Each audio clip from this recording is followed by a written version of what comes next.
Қайырлы күн баршаңызға, менің берекелі асханама қош келдіңіздер. Бүгін сіздермен осындай өте дәмді, қатпарлы болып шығатын қаттаманың жасалу жолымен бөлісетін боламын. Ол үшін менің видеомды соңына дейін қарап, лайк, подписка қалдыруды ұмытпаңыздар. Ол үшін бізге қажетті заттарымыз: 200 грамм суға 1 жұмыртқамызды, кішкене тұзымызды қосып, жақсылап араластырып, барлығы 1 келкі болғанға дейін араластырып аламын. Жұмыртқамыз сумен араласып 1 келкі болу керек. Електен өткізілген ұнымызды 500 грамм ұнымызға құйып, қамыр елейтін боламын. Ұнымыз електен өткен болу керек, сол кезде өте дәмді қышырлақ болып шығады. Енді қолымызбен жақсылап қамыр илейтін боламыз. Июін қандырып, жарты сағатқа дем алуға қойып қоямын. Жарты сағаттан кейін қамырымызды 2-ге бөліп, біреуін жайып аламын.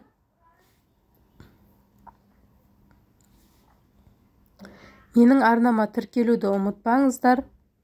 Қазақша контенттің дамуына өз үлестеріңізді қоса отырыңыздар.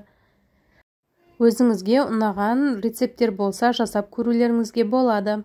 Қамырымызды жұп-жұқа етіп жайып алдым. Енді ерітілген сармайымызбен іш май екеуін араластырып, ерітіп алып, барлық жеріне 1 келкі етіп жағып аламын.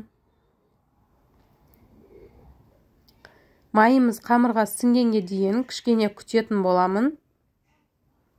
Осының үстіне көк пиязымыз бен укропымызды қосамын. Өздеріңіздің қалауларыңыз бойынша жасай берсеңіздер болады. Барлығын 1 келкі етіп турап алдым. Енді орап шығатын боламын.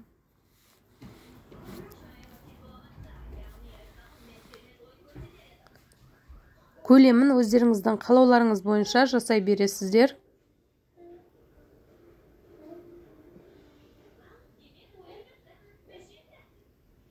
Барлығын орап алғаннан кейін холодильникке 20 минутқа қатырып аламын. Майы қатып, қамырға сіңгенге дейін морозильникке немесе холодильникке қойып қойсаңыздар болады. Менде қамырлар дайын. Холодильниктен шығарып, енді барлығын жайып аламын. Газге майымызды қыздыруға қойып қоямын осы кезде. Қамырымыздың барлығын жайып, дайындап аламын. Біз осылай жұқа қаттаманы жақсы көреміз. Сол үшін жұп-жұқа қылып жайдым. Егер сіздерге қалыңдау болғанын ұнатсаңыздар, қалыңдау қылып жайсаңыздар да болады. Қызып тұрған майымызға қаттамамызды салып, осылай пісіріп аламыз. Бетін жауып қоямын. 5 минутта дайын болады. Өте дәмді қышырлақ болып шықты достар. Жасап көрсеңіздер болады.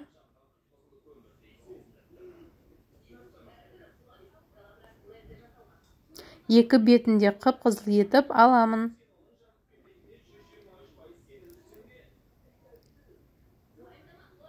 Осымен барлық қаттамаларымды пісіріп алдым достар. Өте дәмді, керемет болып шықты. Жасап көрсеңіздер болады.